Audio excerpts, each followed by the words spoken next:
പുതിയ സംരംഭമൊക്കെ തുടങ്ങാൻ ഉദ്ദേശിക്കുന്നവരുടെ ശ്രദ്ധയ്ക്ക് വേണ്ടി പറയുന്നതാണ്. പ്രത്യേകിച്ച് ഗൾഫിലൊക്കെ നിൽക്കുമ്പം നമ്മൾ വിചാരിക്കും നാട്ടിൽ വന്ന് എന്തൊക്കെ ചെയ്യാമെന്നുള്ളത്. അങ്ങനെ ഞാനും ചെയ്ത കാര്യങ്ങളെക്കുറിച്ചാണ് ഞാനീ പറയുന്നത്. കുറേ കിളികളെയൊക്കെ മേടിച്ച്, കുറേ നെറ്റൊക്കെ മേടിച്ച്, കൂടൊക്കെ അടിച്ച്, അങ്ങനെ കുറേ കിളികളെയൊക്കെ മേടിച്ചിട്ട് കേട്ടോ. പിന്നെ ഈ സമഗ്രാടെ തന്നെ 48 കോഴിയും കൂടും കൂടെ 41,000 രൂപയ്ക്ക്. അതിൻ്റെ ടോണിക്കും കാര്യം 42 കൂടുതലായി. അങ്ങനെ ഒരു ഹൈടെക് കൂടും കൂടെ വെച്ച് കോഴിയെയും മേടിച്ചു കേട്ടോ. എന്നിട്ട് പറയുന്നത് മുയലുണ്ട്, താറാവുണ്ട്. ഞാനെൻ്റെ അനുഭവങ്ങൾ പറയായിരുന്നേ. നമ്മളൊന്നും ഇതിനെയൊക്കെ വളർത്തി നമ്മൾ ഇതിന് മുട്ടയൊക്കെ കിട്ടുമായിരുന്നു കേട്ടോ. മുട്ടയൊക്കെ കിട്ടും. നമ്മൾ വിൽക്കാൻ ചെന്നാൽ ആരും വാങ്ങിക്കത്തില്ല. എല്ലാവരും കടയിൽ ചെന്ന് 8 രൂപയ്ക്ക് മേടിക്കും. ഞാൻ ഇവിടെ കൊടുത്തുകൊണ്ട് എന്നാൽ പോലും ആർക്കും വന്ന് മേടിക്കാനൊന്നും വയ്യ. അവർ കടയിൽ പോയി മേടിക്കും. അതുകൊണ്ട് നമ്മൾ വിചാരിക്കുക, നമ്മൾ യൂട്യൂബൊക്കെ നോക്കുമ്പോഴത്തേക്ക് നമുക്ക് കുറേ കോഴിയൊക്കെ വിറ്റ് കഴിഞ്ഞാൽ ഇങ്ങനെ മുട്ടയൊക്കെ കോഴിയെ മുട്ട തന്നാൽ നമുക്ക് വിൽക്കാൻ പറ്റും, നല്ലൊരു ബിസിനസ്സാണെന്നൊക്കെ വിചാരിച്ച് ഞാനിതാ ഈ കാണുന്ന ഷെഡിനകത്തും കുഞ്ഞുങ്ങളെ ഒക്കെ വളർത്തിയതാണ്. അപ്പോഴത്തേക്കും നമുക്ക് തോന്നുന്നത് മൊത്തവും നഷ്ടമാണെന്നാണ്.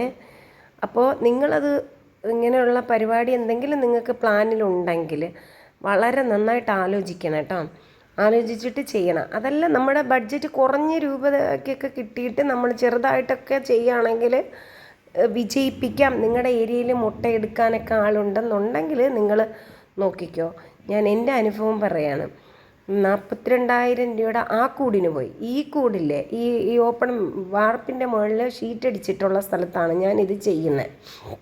എന്നിട്ട് കുറച്ച് സ്ഥലം നെറ്റടിച്ച് ഡോറൊക്കെ ആക്കിയിട്ട് അതിനകത്തും ഈ കുഞ്ഞു കോഴികളെ കണ്ടപ്പോൾ ഒരു ഭംഗിക്ക് വേണ്ടിയിട്ട് ഭയങ്കര കൊതിയായിട്ടും ആഗ്രഹിച്ചുമൊക്കെയാണ് ആദ്യം സ്റ്റാർട്ടിങ്ങിൽ തുടങ്ങുന്നത്. എന്നാലും നമ്മൾ മുട്ട എടുക്കാം.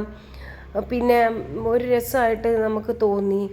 പിന്നെ നമുക്ക് ഒരു ഐഡിയ വന്ന് അന്ന് ഞാൻ ഇതിന് വേണ്ടിയിട്ടുള്ള ഇതിലൊക്കെ ഞാൻ അറ്റൻഡ് ചെയ്ത് ഒരു സർട്ടിഫിക്കറ്റും ഒക്കെ തന്നതാണ്. ഓൺലൈനിൽ കൂടാണ്. അങ്ങനെ ഒക്കെ ചെയ്തിട്ട് പോലും നമുക്ക് ഇവരുടെ റൂൾസുണ്ട്. നമുക്ക് എത്ര കോഴികളെയൊക്കെ നമുക്ക് വീട്ടിൽ വളർത്താം എന്നൊക്കെ ഉണ്ടെങ്കിൽ പോലും നമുക്ക് നഷ്ടമാണ്. അതുകൊണ്ട് ചെയ്യാൻ ഉദ്ദേശിക്കുന്ന പ്രത്യേകിച്ച് ഗൾഫിൽ നിന്നൊക്കെ വന്ന് നിൽക്കുന്ന ഒരു ഫാമിലിയൊക്കെ ആണെങ്കിൽ എനിക്ക് തോന്നുന്നു നമ്മളെയൊക്കെ ആരും സപ്പോർട്ട് ചെയ്യില്ല. അതുകൊണ്ട് ഒന്നുകൂടി ആലോചിക്കുക. നിങ്ങൾക്ക് ഐഡിയ ആയിട്ട് നിങ്ങളുടെ ചുറ്റുപാടുള്ളവരുമൊക്കെ നിങ്ങളെ മുട്ടയോ അല്ലെങ്കിൽ നിങ്ങൾ തുടങ്ങുന്ന ബിസിനസ്സിൽ സപ്പോർട്ട് ചെയ്യുമെന്നുണ്ടെങ്കിൽ നിങ്ങൾക്ക് ചെയ്യാം. അപ്പോൾ ആരെയും നമ്മൾ പ്രതീക്ഷിച്ചുകൊണ്ടല്ല നമ്മൾ ബിസിനസ് ചെയ്യാൻ പറയുന്നത്. നമ്മുടെ സാധനങ്ങൾ വിറ്റുകൊണ്ടേ, അതുകൊണ്ടാണ്. അല്ലെങ്കിൽ നമ്മൾ പുറത്ത് പോയി ചെന്ന് കസ്റ്റമറെ പിടിക്കണം. അത് സ്ത്രീകൾക്ക് പറ്റുന്നവർക്ക് വേണമെങ്കിൽ ചെയ്യാം. പക്ഷെ എന്നെക്കൊണ്ട് പറ്റിയിട്ടില്ലായിരുന്നു കേട്ടോ. എനിക്കിങ്ങനെ കുറേ പൈസകളൊക്കെ നഷ്ടമായി. ഇതാ സമഗ്രയുടെ കൂട് കണ്ട 1 വർഷം പോലും ആയിട്ടില്ല. 1 വർഷമായി ഇപ്പോൾ കൂട് മേടിച്ചിട്ട് 1 വർഷം പോലും ഞാൻ 8 മാസമേ എൻ്റെ വീട്ടിൽ കോഴിയെ നിർത്തിയിട്ടുണ്ടായിരുന്നുള്ളൂ. വലിയ മുട്ട കിട്ടും. ദിവസം മുട്ട കിട്ടും. നമ്മളെ തീറ്റി ഞാൻ ഈ 6 രൂപ 50 പൈസ വെച്ച് കടയിൽ കൊണ്ട് കൊടുക്കും മുട്ട.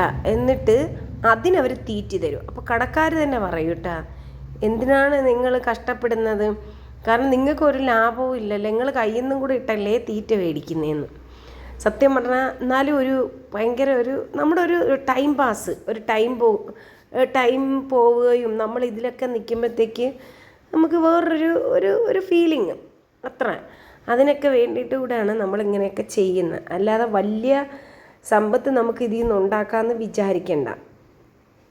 അല്ലെങ്കിൽ നമുക്ക് ഒരു നേരം കഴിച്ചു കൂടാം, അങ്ങനെയൊക്കെ കിട്ടും എന്നുള്ളതൊന്നും എനിക്ക് തോന്നിയില്ല കേട്ടോ. നമുക്ക് നഷ്ടമേ ഉള്ളൂ. നമുക്ക് നഷ്ടമെന്ന് വെച്ചാൽ ഭയങ്കര നഷ്ടമാണ്.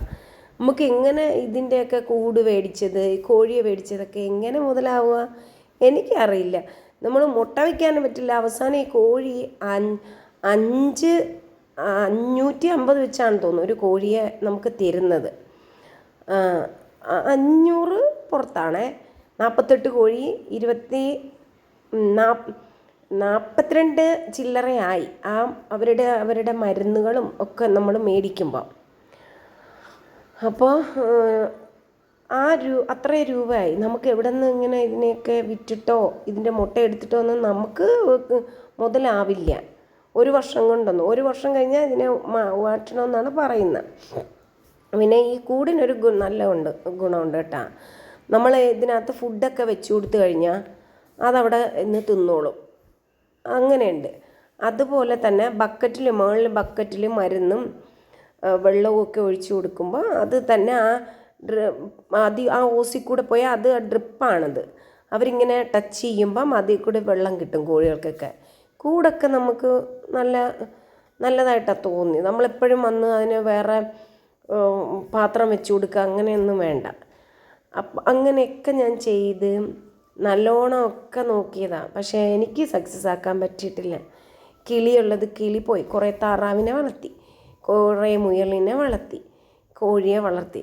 ഇപ്പം ഞാൻ എല്ലാം വിട്ട്.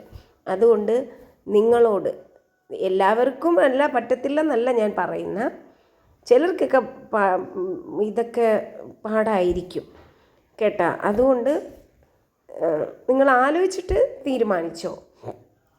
ഇനി ഇതിനെക്കുറിച്ച് എൻ്റെ അറിവുകൾ ഞാൻ പറഞ്ഞതാണ്, എൻ്റെ അനുഭവങ്ങൾ പറഞ്ഞതാണ്. ഇതൊക്കെ ഞാൻ വലിയ ഷെഡൊക്കെ ആക്കിയതൊക്കെ ഇപ്പോൾ എനിക്ക് കാണുമ്പോൾ ശരിക്കും വിഷമമുണ്ട്. എല്ലാം വീടൊക്കെ ഒഴിഞ്ഞ പോലെ കിടക്കുമ്പോഴേ ഒരു സങ്കടമുണ്ട്. ആർക്കെങ്കിലും